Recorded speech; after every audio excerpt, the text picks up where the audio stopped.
Hello, I'm Jen Moore, Music of the Baroque's program annotator, and welcome to Baroque Notes, our virtual pre-concert lecture series. In this installment, I will in fact talk very little about London Calling, our performances on February 26th and 27th. Principal guest conductor Nicholas Kramer based his concert around four composers who lived and worked in 18th century London: George Friedrich Handel, Wolfgang Amadeus Mozart, Joseph Haydn, and William Boyce. And he plans to be your tour guide on the program. I don't want to steal his thunder and preempt what he plans to say because he will talk throughout the concert. Instead, I thought I'd share a few things that especially piqued my interest as I was writing the program notes. First, William Boyce. I will admit right away that I knew his name, but little else about the only composer on the program who spent his whole life in London. Born in the city in 1711, the year Handel's first opera, Rinaldo, premiered, William Boyce most recently made news in gossip magazines like Us Weekly when the first movement of his Symphony No. 1 in B-flat major was performed at the conclusion of Prince Harry and Meghan Markle's 2018 wedding ceremony. For most of his life, however, he worked in the shadows of well-known contemporaries like Handel and Thomas Arne. When Boyce was 12, his father, John, a cabinet maker, admitted him as a chorister at St. Paul's Cathedral. After his voice broke, he studied with Maurice Green, the cathedral organist. His early professional career was spent in the world of church music, first becoming an organist at Oxford Chapel in the city center. He got his first composing job in 1736 when he was named composer to the Chapel Royal. From the 1740s to the 1760s, he also wrote dramatic music, perhaps most notably songs for David Garrick's Drury Lane productions. His instrumental music was quite well received. After the publication of 12 sonatas for two violins and a bass in 1747, historian Charles Burney noted that they were, quote, not only in constant use as chamber music in private concerts, but in our theaters as act tunes and public gardens, as favorite pieces during many years. Boyce died from an attack of gout in 1779, almost exactly 20 years after Handel's death. He was buried under the dome of St. Paul's Cathedral, and the choirs of St. Paul's, Westminster Abbey, and the Chapel Royal united to perform his own music during his funeral service. Despite Boyce's popularity in the 18th century, his music remains in relative obscurity today. Boyce's 8 symphonies were published in 1760, 1 year after Handel's death. Rather than being created as original standalone pieces, the symphonies were cobbled together from earlier works like royal odes and theater music. It is tempting to imagine that with Handel out of the way, Boyce knew this was the time to seize his moment. Nicholas has chosen to perform the Symphony No. 5 in D major, and when you hear it, you may notice that it doesn't really follow the typical fast, slow, fast alternation that we would expect in a 3-movement work. What is clear, however, is Boyce's flair for bracing drama, well-profiled melody, and artful counterpoint. I'm going to play a bit of the opening allegro, which is filled with brilliant trumpets and timpani, followed by a snippet of the courtly tempo di gavotta.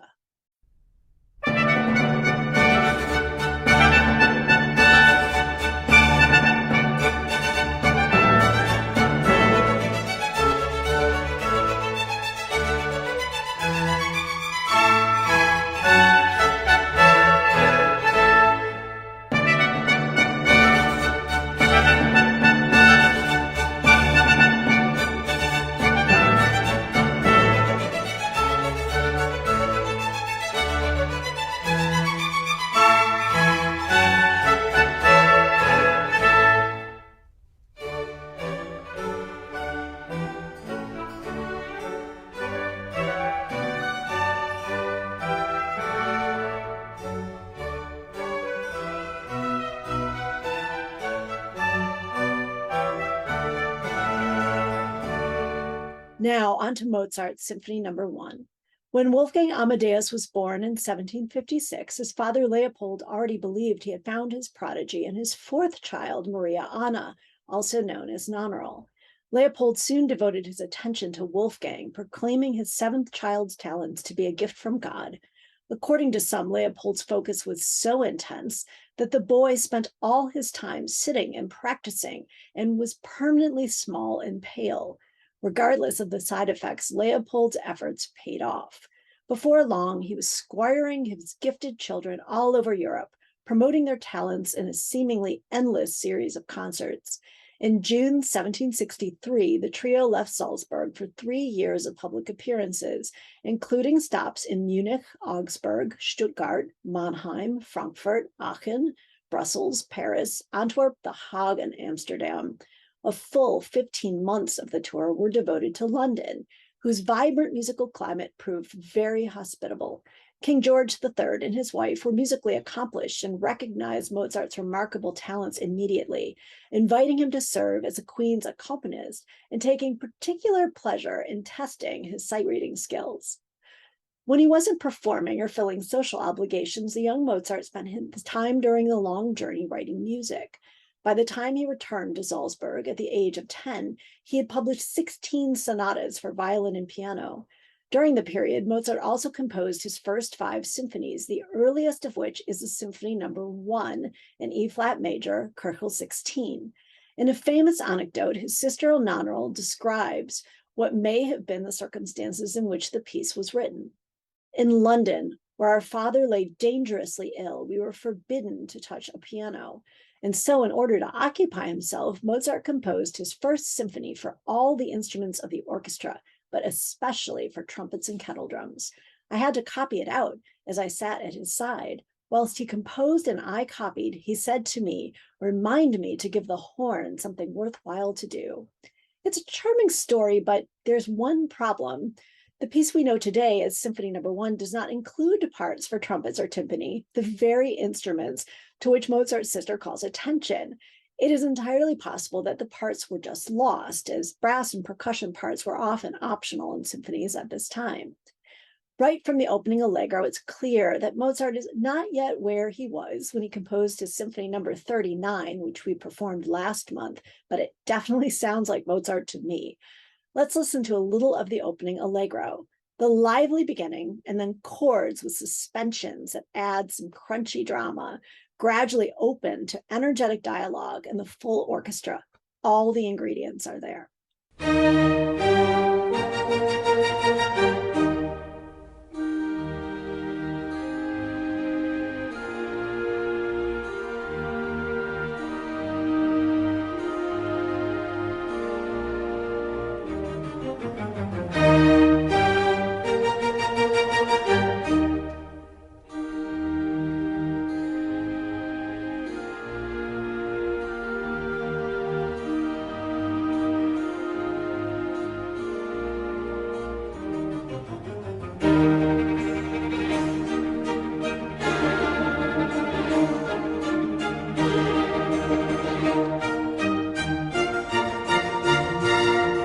Finally, I thought I'd share a bit of the fun I had while listening to Handel's water music. Unlike later works in which composers gave very specific performance directions, like nuanced dynamics and tempo markings, Baroque music doesn't contain this information, so conductors play a very significant role in determining the final product. I did a little test comparison of various recordings of water music, and the importance of the conductor became very clear. I'd like to share a bit of 3 different recordings I found. It was hard to decide what movement to compare, but after a bit of thought, I chose the 5th number, which Handel left unmarked. Because we need titles for things like program books and liner notes, you'll often see a tempo designation taking the place of nothing. In the program page for this concert, for example, you'll see some movements and brackets. This indicates an editorial choice rather than information Handel actually provided. First, let's listen to a bit of a recording by Les Violons du Roi, a chamber ensemble that plays on modern instruments using historically informed performance practice like music of the Baroque, although they use period bows to perform Baroque and classical music.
performance is light, dance-like, and flexible. You hear the accuracy and the clear sound of the modern French horn. Now, Riccardo Muti and the Berlin Philharmonic in a 1985 recording.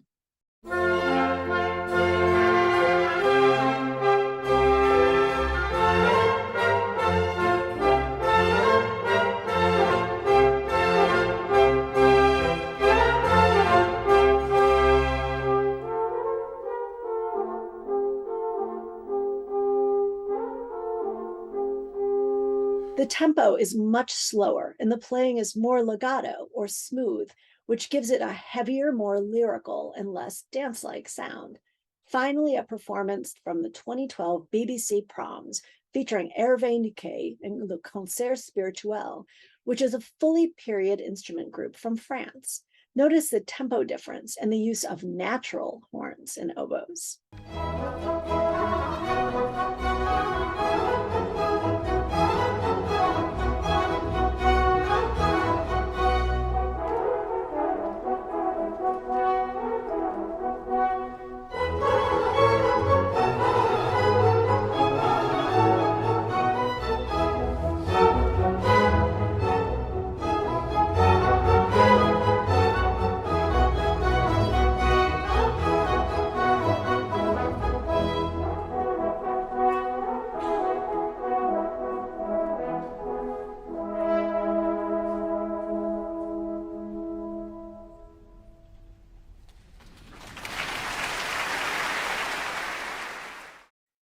In all three cases, the notes are clearly the same, but the interpretation gives Handel's music a completely different feeling.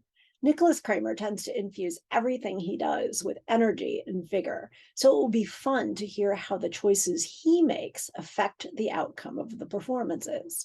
You'll learn so much more about the music on London Calling at the concerts, and it's going to be a lot of fun.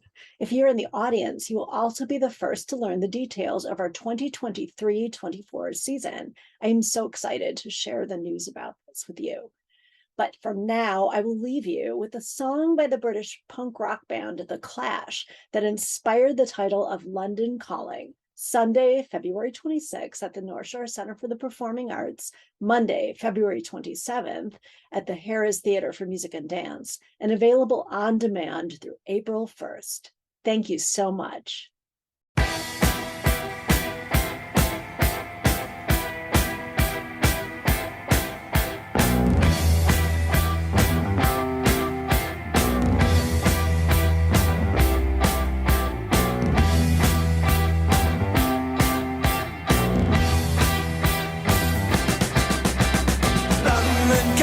To the faraway towns, now war is declared and battle come down.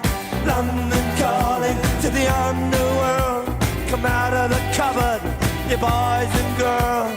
London calling, now don't look to us, phony Beatlemania has bitten the dust. London calling, see we ain't got no swing except for the ring of the truncheon.